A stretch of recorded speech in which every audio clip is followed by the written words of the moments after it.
अस्सलाम वालेकुम everyone. So in this video we are going to do retinal detachment. ठीक है, देखो रेटिनल डिटैचमेंट क्या होता है ना, हमारे पास बेसिकली डिटैचमेंट को हम अगर डिफाइन करें ना, देखो रेटिना की हमारे पास 9 लेयर्स होती हैं। ठीक है, अब जो इनर मोस्ट लेयर होती है ना, that's the retinal epithelial layer. ठीक है, रेटिनल पिगमेंट एपिथेलियम होता है। ठीक है, और जो बाकी होती है ना, बाकी 8 जो होती है ना, वो हमारे पास है सेंसरी रेटिना की लेयर्स। ठीक है, अच्छा, अगर हमारी ये जो पिगमेंट एपिथेलियम की लेयर सेंसरी रेटिना से डिटैच हो जाए तो उसको आप रेटिनल डिटैचमेंट कहते हो। ठीक है, अच्छा, अब रेटिनल डिटैचमेंट हमारे पास 2 टाइप्स की होती हैं, एक रेगमेटोजीनियस है, एक नॉन रेगमेटोजीनियस है। ठीक है, अब नॉन रेगमेटोजीनियस में हमारे पास जो है मज़ीद 2 टाइप्स होती हैं, एक ट्रैक्शनल है, ठीक है, और एक हमारे पास है एक्सोडेटिव।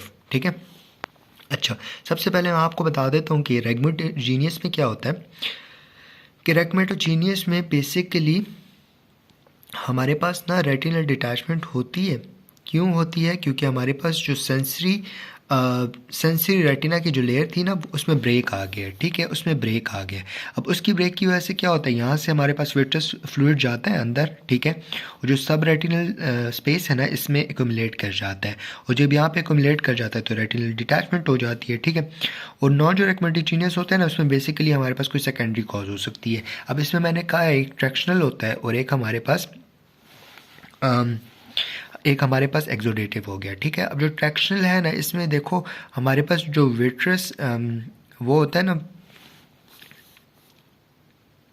ट्रैक्शनल में बेसिकली हमारे पास जो विट्रस रेटिनल जो है ना, जो विट्रस रेटिना होता है उसकी कंट्रक्शन हो जाती है। फॉर एग्जांपल ये हमारे पास, let me make a diagram. देखो फॉर एग्जांपल ये हमारे पास आई है। ठीक है, सही है, ये हमारे पास है रेटिना। ठीक है, और रेटिना के बाद हमारे पास यहाँ पे विट्रस ह्यूमर होता है ना। ठीक है, विट्रस की अपनी मेम्ब्रेन होती है। अगर विट्रस की मेम्ब्रेन जो है वो कंट्रैक्ट करे तो ऑब्वियसली रेटिना हमारे पास आगे आएगा।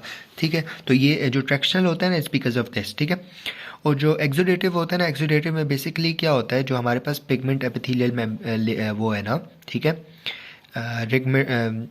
पिगमेंट एपिथेलियल मेम्ब्रेन जो है ना, ठीक है, तो इसमें जो है ना हमारे पास कोई ब्रेक आ जाता है। ठीक है, जब इसमें ब्रेक आ जाता है तो हमारे पास जो वो होती है ना, कोराइडल ब्लड वेसल्स जो होती है ना, ठीक है, सही है, वो उसका जो ब्लड होता है ना, वो सब रेटिनल स्पेस में आ जाता है। ठीक है, अच्छा, अब हमारे पास ना जो रेगमेटोजीनियस है ना, ये सबसे मोस्ट इंपॉर्टेंट है। सिर्फ हम लोग इसी को डिस्कस कर लेंगे ना, क्योंकि इसी ऐसी क्यूज़ में यही वाली आती है। ठीक है, अच्छा, रेगमेटोजीनियस में बता चुका हूँ कि हमारे पास क्या होता है कि जो हमारे पास ये जो रेटिनल सेंसरी रेटिना होता है, उसकी हमारे पास ब्रेक आ जाती है। उसमें ब्रेक मतलब कोई इसमें ख़राब हो गया ना, तो अल्टीमेटली क्या, उससे फ्लूइड अंदर जाएगा और सब रेटिनल स्पेस में चला जाएगा। ठीक है, अब इसके बाद हम इसकी टियोलॉजी की बात करें ना, तो इसकी टियोलॉजी में तो यही हो गया। ठीक है, फिर इसके बाद इसके डिफरेंट रिस्क फैक्टर्स होते हैं। ठीक है, रिस्क फैक्टर्स में ना देखो, मैंने एक आपको रिस्क फैक्टर बता दिया था, पोस्टीरियर विट्रस डिटैचमेंट। ठीक है, पोस्टीरियर जो विट्रस है ना, वो हमारे पास डिटैच हो गया है। ठीक है, या हमारे पास जो पेरिफेरल रेटिनल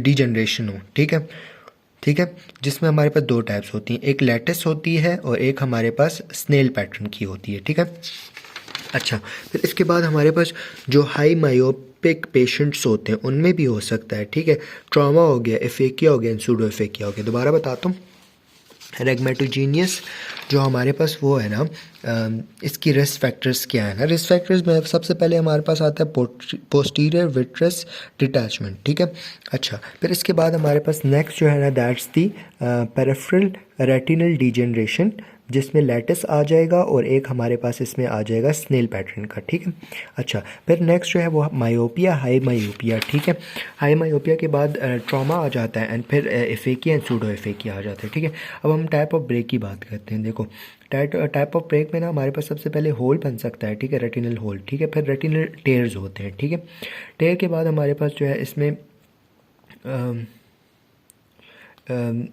वो होता है, एक सिंपल टेयर होता है, एक जॉइंट रेटिनल टेयर होता है। ठीक है, फिर इसके बाद हमारे पास आ गया डायलिसिस। ठीक है, दोबारा बता देता हूँ, एक रेटिनल होल होता है, एक सिंपल रेटिनल टेयर होता है, एक हमारे पास जॉइंट रेटिनल टेयर होता है, और फिर डायलिसिस है। ठीक है, अच्छा, इसके बाद हम लोग आते हैं इसकी सिम्टम्स पे, ठीक है। सिम्टम्स में आपने याद रखना है ना, पेशेंट को ना एक तो फ्लोटर्स नज़र आएंगे, ठीक है, और एक हमारे पास इसमें एक चीज़ होती है जिसको हम कहते हैं फ्लैशेस ऑफ लाइट्स नज़र आती हैं, ठीक है, और बंदे को फ्लोटर्स नज़र आ रहे होते हैं, ठीक है। इसके अलावा इससे पहले हम लोगों ने फ्लोटर्स जो है ना विट्रस हेमोरेज में पढ़े थे, ठीक है। विट्रस हेमोरेज की वजह से ही हमारे पास फ्लोटर्स नज़र आते हैं, लेकिन जो विट्रस हमारे पास डिटैचमेंट होती है एंड एवरीथिंग ना।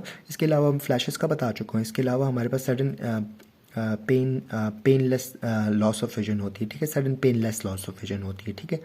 अच्छा, फिर इसके बाद ना हमारे पास विजुअल फील्ड इफेक्ट्स भी होते हैं। फिर इसके बाद हमारे पास REPD और यस देखो हमारे पास ना एपिथेलियल जो मेम्ब्रेन होती है ना, पिगमेंट एपिथेलियल मेम्ब्रेन ना, वो हमारे पास ब्रेक करती है। जब वो ब्रेक करती है ना, तो जब आप फंडस में देखते हो ना, तो जो ब्लड वेसल्स होते हैं ना, तो उनमें आपको ब्लड वेसल्स में आपको पिगमेंट लगा नज़र आता है, जिसको हम लोग वो कहते हैं टोबैको डस्ट या शेफर्स साइन, ठीक है। ये क्या होता है, जो पिगमेंट सेल्स आपको विट्रस में नज़र आ रहे होते हैं, ठीक है, टोबैको सेल्स होते हैं और हमारे पास शेफर्स साइंस होते हैं, ठीक है। अच्छा, अब हम आते हैं, हमारे पास ना फ्रेश रेटिनल डिटैचमेंट है और हमारे पास ओल्ड वन है। फ्रेश वाली जो होती है वो ऐसे ग्रेश होती है और ब्लड वेसल्स जो होती हैं वो ऐसे टॉर्शस और डायलेटेड वन होती हैं, और जो ओल्ड होता है ना वो हमारे पास वो होता है थिन हो जाता है और ट्रोफाइज्ड हो जाता है, ठीक है। अब इसके हम लोगों ने डायग्नोसिस कैसे करनी होती है ना, डायग्नोसिस हम लोग सबसे पहले हम डायरेक्ट ऑप्थेल्मोस्कोपी और इनडायरेक्ट ऑप्थेल्मोस्कोपी कर लेंगे, स्लिट लेवल एग्जामिनेशन कर लेंगे, अल्ट्रासोनोग्राफी कर लेंगे, और इसके अलावा हमारे पास एक मिरर होता है जिसको हम गोल्डमैन 3 मिरर कहते हैं, ठीक है।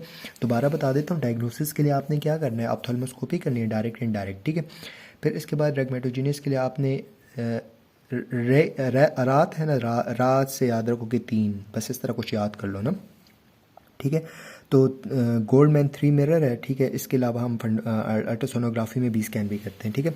अच्छा, अब इसकी ट्रीटमेंट जो होती है ना, ट्रीटमेंट में हमारे पास जो है ना सबसे पहले आप सर्जरी कर लोगे, ठीक है। सर्जरी के बाद ना हम लोग क्या कर लेंगे कि जो सील लगा हुआ है ना, देखो बेन हमारे पास ट्रीटमेंट में 2 गोल होते हैं, एक हमने सर्जरी करनी होती है और एक हमने करना होता है कि जो हमारे पास स्पेस है ना उसको हमने सील लगाना है, ठीक है। जो मतलब जो सब रेटिनल स्पेस है या हमारे पास जो वो रेटिना सेंसरी रेटिना में जो ब्रेक आया हुआ है उसको हमने ठीक करना है, ठीक है। सबसे पहले हम लोगों ने अभी इसके स्टेप्स हैं ना, सबसे पहले हमने करना है localization of the retinal break, ठीक है। लोकलाइजेशन कर लेनी है। लोकलाइजेशन के बाद आपने क्या करना है कि आपने ये फ्लूइड सब रेटिनल स्पेस में जो फ्लूइड है उसको निकाल लेना है, ठीक है। अच्छा, फिर इसके बाद आपने क्या करना है कि जो ब्रेक आया हुआ है ना ये रेटिनल एपिथेलियम में ना, इसको आपने सील करना है। अब इसको सील आप जो है ना किस तरीके से करते हो, इसको आप लेज़र फोटोकोगुलेशन से करते हो या क्रायो फोटोकोगुलेशन से करते हो, ठीक है। अच्छा, ये भी हो गया, ठीक है। फिर आपने क्या करना है कि आपने ये जो रेटिन वो है ना कोरियो रेटिनल ओपोजिशन है, ठीक है। अब कोरियो रेटिनल ओपोजिशन में क्या होता है, इसमें हम लोग स्क्लेरल बकलिंग करते हैं, ठीक है। इसके अलावा हम लोग करते हैं न्यूमेटिक रेटिनोपैक्सी और पार्स प्लेना विट्रेक्टमी, ठीक है। और जो न्यूमेटिक रेटिनोपैक्सी है ना, इसमें हम लोग कुछ गैसेस यूज़ करते हैं, एक्सपेंडिंग गैसेस विच आर, एक मिनट नज़र आना शुरू हो जाए। अच्छा, SF6 C2 F6 C3 F8, ठीक है। That's it. We're done with the retinal detachment. If you guys have any question, you guys can ask. Thank you. Jazakallah khair.